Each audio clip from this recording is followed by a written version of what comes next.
Hey guys, my name's Ryan. I'm from themoviesdeadworld.net, and today we are talking about.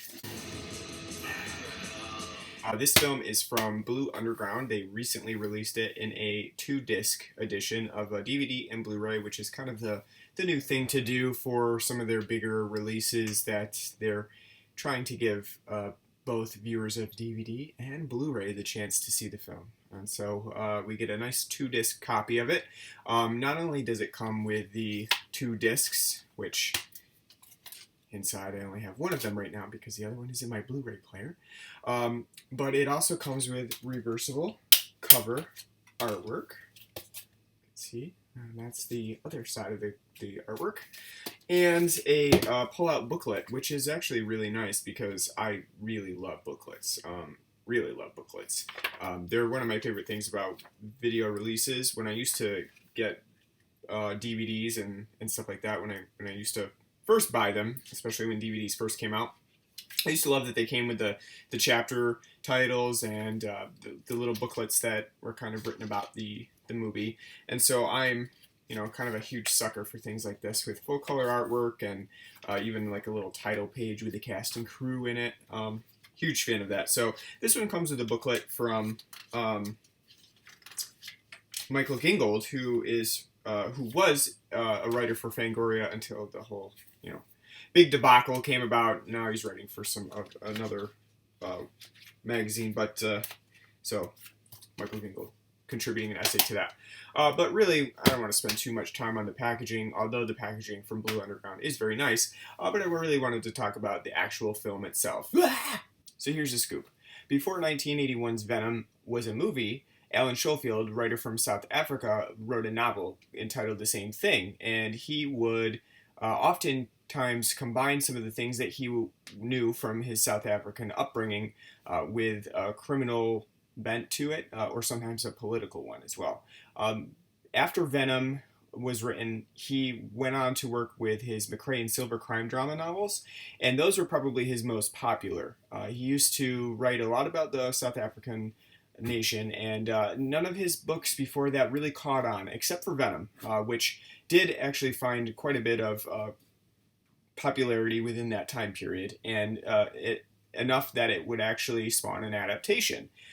So that quickly became a hit, and it was a melding of two different genres that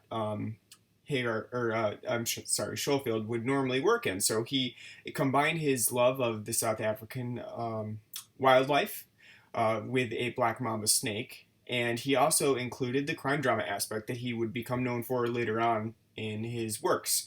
So Venom is actually about a killer snake, black mamba snake, that is on the loose in an apartment building that happens to have a child and his grandfather in it, and they're victims of an attempted kidnapping thanks to Klaus Kinski's character known as Jacques Mel.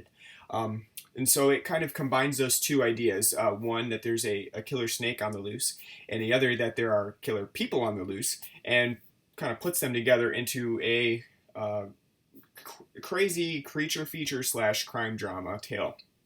It's kind of an interesting thing because, as you've seen on the website before, we have reviewed quite a few different snake films that were released around the same time, noted for their creature feature aspects, like with 7 S's, which is basically about snakes and genetic mutations that turn people into snakes. And then there's also Curse 2, The Bite, which is not a really great film, but it can be codenamed Snake Arms because really it's about a guy who's bitten by a snake and his arm starts to become a snake, and he kind of gradually turns into a snake. So both of those films were recently released by different companies. Actually, the same company, Scream Factory, who released both and Curse 2, The Bite. And so those are kind of a very different take on snake films than, say, Venom, which really doesn't feature a snake much at all. Venom is more so about the criminal aspect of it, and it uses Klaus Kinski to its advantage to kind of get that evildoer subject matter down. So really, the premise is fairly simple. We follow this young Philip Hopkins, who's supposed to be getting this very safe indoor snake for a pet. He suffers from asthma, so they want to make sure that he can have a pet, but it's got to be environmentally friendly for him. So a snake seems the best fit for him. And it also works with his grandfather, who is a South African adventurer, and he's pretty widely known for his work in South Africa. So it works because he knows about snakes, and Philip doesn't have to worry about any dander or anything that could affect his asthma. So it works out really fine. Unfortunately, everything would be safe if the store owner's wife had not given him the wrong snake. So instead of a very safe snake, he actually ends up getting a black mamba, or as the film's accents always kind of refer to it as, the black mamba. I do love that within the film. Everybody refers to it as a mamba. But he ends up getting this very, very poisonous black mamba snake, and he doesn't realize it at the time. So he comes home, he lets it out of the box, and unfortunately, it crawls into the ductwork where it is just waiting for people to walk by so that it can bite them. Because as the film's resident scientist, Dr. Marion Stowe, tells us, they're very aggressive snakes, and in that situation, they probably are just looking for people to bite and things to chew on. So really, we're put into this situation where our main characters are in a very small apartment building, and there's a snake on the loose. But it's not the only issue that young Philip and his grandfather have.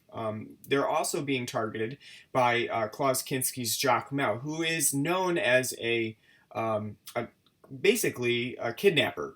In the past, he's done similar things and been in prison for it, but now he's out and he's trying to make money again. So he's enlisted the help of Philip's maid, who is Louise, played by Susan George, who you might know from another Scream Factory release that she was in a double feature. She shows up here, and also their butler, Dave, played by Oliver Reed.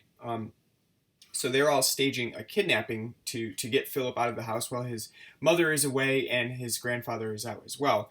But it doesn't go according to plan because the grandfather gets home too quickly, and also there's a killer snake on the loose that bites Louise and immediately poisons her. So things aren't looking good for the kidnappers, and they're also not looking good for Philip and his grandfather because they're all kind of stuck in this apartment. It also doesn't help that Dave shoots a cop with a shotgun right in broad daylight. And so the police are now swarming the building because they realize that there's something else going on besides a killer snake on the loose. The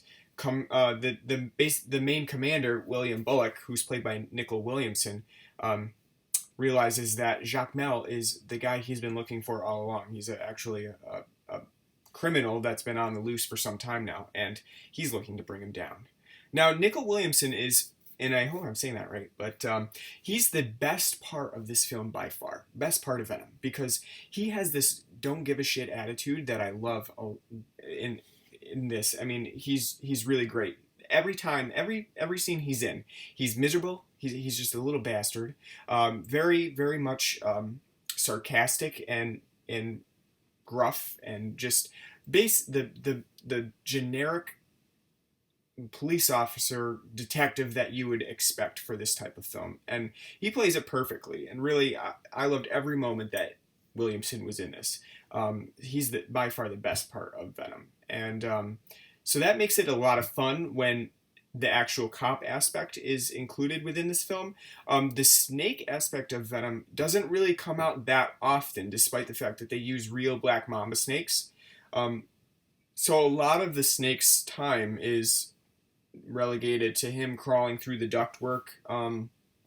The threat itself is always there, but Hagar doesn't really come back to it often. And so Venom, despite being about a snake, really its least interesting aspect is its snake, because the suspense just isn't there because the snake isn't presented enough to really make it scary. Even so, we do have Marion Stowe, the doctor, who's basically her prime job is to tell us about how terrible this snake is and how dangerous and how much the bite kills. But really, that's all that it happens with a snake. There's not that much suspense. Klaus Kinski does get to throw it around quite a bit.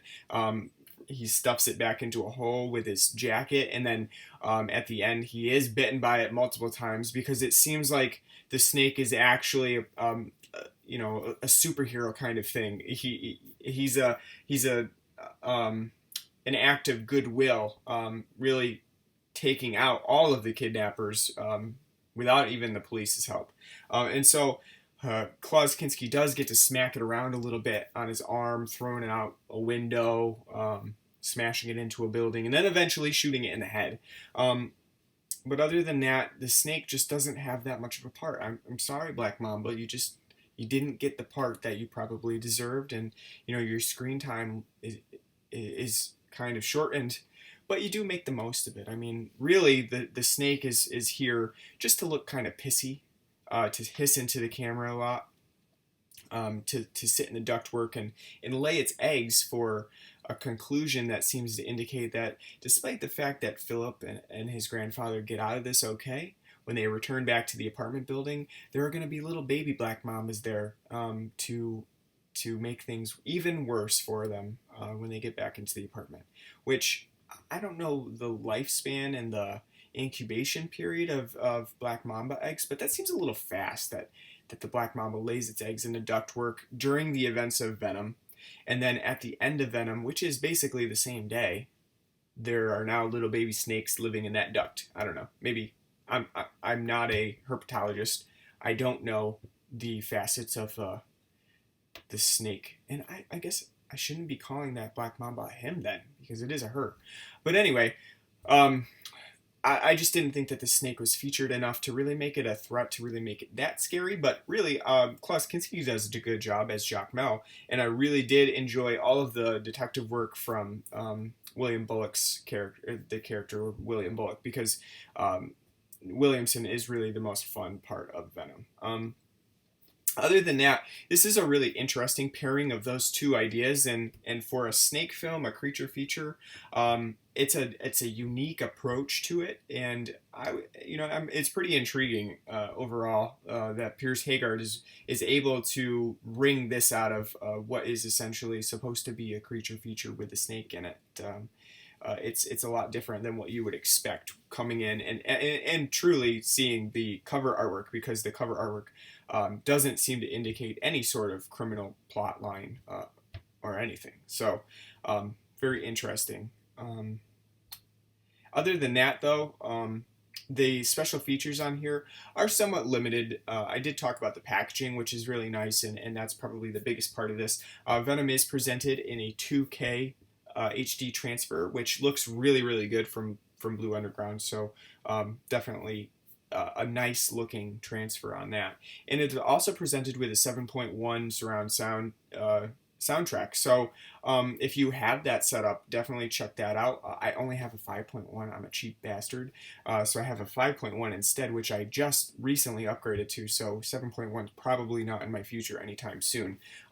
So I listened in a 5.1 surround sound, which does sound really good. I can't say that Venom makes a lot of, it doesn't make the most of the side speakers. So I don't know how much you're really going to get from the soundtrack and the dialogue through the side speakers.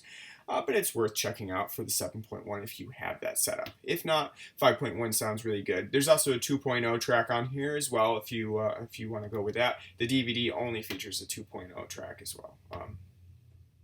Other than that, there is also English subtitles along with French and Spanish. Thank you, Blue Underground, for including those non-English speakers. I don't appreciate that, but I'm sure they do. And then there's an audio commentary track from the director, Pierce Haggard, who does talk a lot about the making of the film, how they used the real Black Mambas. So that's a nice, interesting little piece of extra commentary that you would normally get through, like a documentary interview or something, but audio commentary is nice as well.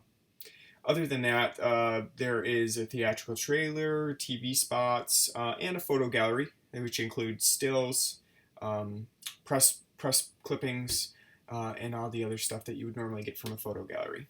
I don't think I'm missing anything else. just the booklet, and the reversible cover art, which I covered in the beginning, is also included as well. So it's a nice package. It would have been nice to have a few more special features, but all in all, the 2-disc set with the new 2K transfer and the 7.1 surround sound, along with the nice booklet, makes for a nice collector's edition of Venom. So definitely check it out if you've never seen the film before. Really quite an interesting and different take on this hybrid snake/crime drama film. Thanks for watching this review of the Venom Blu-ray DVD Collector's Edition from Blue Underground. And if you have not already, subscribe to this channel, and also check out themooninsdeadworld.net, where I do post all of the written versions of the reviews. You can catch the written review of Venom up there, where I'm sure I'm a little bit better with my writing than my audio commentary. A little bit more focused. So if you want to check that out, go to themooninsdeadworld.net. I will be back. I'm thinking my next video will be the second Outcast episode, which I have yet to check out because, like I said, I don't get Cinemax, so I have to check it out after the fact. I can't watch it that night. That's just too much to expect from me. So, but I will be back with that, and thanks for watching.